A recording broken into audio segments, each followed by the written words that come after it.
Pa prošlo mnogo vremena od tih teških treninga. Mislim da sam, ne samo ja, nego svi zadovoljni kako treniramo i radimo. Sad nam je lakši deo treninga, više sa loptom, ne više onih dugih trčanja i mislim da polako ulazimo u onaj naš ritam i da spremno dočekamo prvu utakmicu, a to je 28. mislim jun. Znamo se, Piksi je veliko pojačanje Crvene zvezde,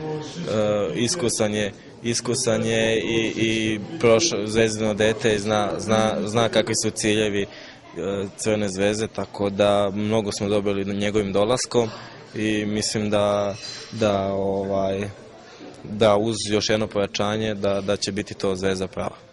Jeste, znamo i sami da smo prošle godine svi ulagali to za tu Evropu i mislim da sad ne smemo da kiksnemo nikako. Zvezdi treba Evropa, ne samo Zvezdi nego i Srbiji pogotovo, a pogotovo i našim navijačima. Mislim da to i Zvezda i navijači zaslužuju i moramo, kako znamo, imamo da uđemo u tu Evropu, makar prvo kolo da prođemo. Čim prođemo prvo kolo, odmah ćemo da razmišljamo i o onom drugom protivniku, teže, ali, kažem, opet, bitno je da prođemo ovu prvu utakmicu.